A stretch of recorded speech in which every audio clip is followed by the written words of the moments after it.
नमस्कार, खबरी दिन भर में आपका बहुत बहुत स्वागत है। आप देख रहे हैं भारत टाइम्स। लोकसभा चुनाव के मद्देनजर राजस्थान में भले ही कांग्रेस की कमान संभालते हुए सुखजिंदर सिंह रंधावा या गोविंद डोटासरा नजर आ रहे हों, लेकिन इस बार लोकसभा चुनाव में सचिन पायलट जितने अधिक सक्रिय और निर्णायक नजर आए, पहले कभी नजर नहीं आए थे। इसकी इस तरह देखा जा रहा है कि इस बार सचिन पायलट अशोक गहलोत की तुलना में कई ज्यादा शक्तिशाली साबित हुए हैं।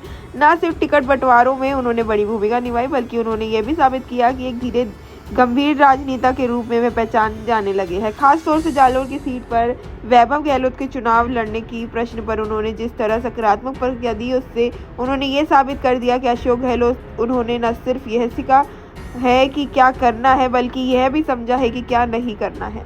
राजस्थान में पूर्व मुख्यमंत्री अशोक गहलोत के लिए कहा जाता है कि अगर कांग्रेस में उनकी मर्जी के बगैर अगर किसी को टिकट मिल जाता तो वे प्रत्याशी को हराने में लिए निर्दलीय प्रत्याशी को खड़ा कर सकते हैं। इस तरह के कई उदाहरण राजस्थान की राजनीति में बताए जाते हैं, लेकिन सचिन पायलट ने उस वैभव गहलोत के लिए भी प्रचार करने की बात कही जिनके पिता अशोक गहलोत ने सचिन पायलट को न जाने क्या क्या कहा।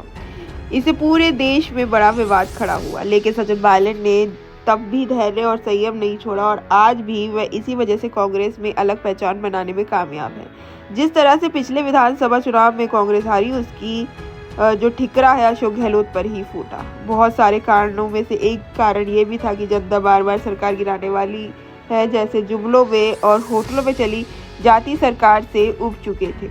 दूसरी तरफ बहुत सारे हटकंडों के बावजूद सचिन पायलट को दोस्त साबित करने में अशोक गहलोत असफल रहे। भले ही इस तरह का माहौल बनाया जाता रहा, सचिन पायलट अशोक गहलोत पर कुछ नहीं बोले, लेकिन अंत में साबित भी कुछ नहीं कर पाए अशोक गहलोत। सचिन पायलट जितने भी आरोप लगे, उन्होंने ना कोई प्रक्रिया दी और ना ही उनके पीछे रखा। पार्टी के मंच पर उन्होंने अपनी बात जमकर कही, लेकिन जनता के बीच में कभी भी ऐसा बयान नहीं दिया जिससे उनकी साख गिरी। इसी वजह से उनकी साख बड़ी है। लोकसभा चुनाव में उनके पास कोई बड़ा प्रभाव नहीं। उनकी बातों न सिर्फ गौर से सुना जा रहा है, बल्कि अमल भी लाया जा रहा है। इस बीच अशोक गहलोत के रिश्तेदार की जमीन आवंटन के घोटाले के बाद भी अशोक गहलोत बैकफुट पर है। उनके सामने अपने बेटे गहलोत को चुनाव जिताने की बड़ी चुनौती है।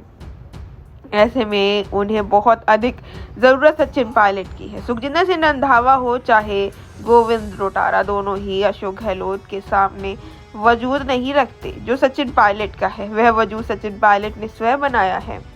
तो देखना ये होगा कि सचिन पायलट की साख का क्या इस्तेमाल करेंगे गहलोत। ऐसे ही तमाम खबरों को जानने के लिए हमारे साथ बने रहें। हमारे चैनल को लाइक करें, सब्सक्राइब करें और बेल आइकन दबाना बिल्कुल भी ना भूलें। सच दिखाते हैं और सच को देखने के लिए हमारे चैनल को लाइक करें, सब्सक्राइब करें और बेल आइकन दबाना बिल्कुल ना भूलें।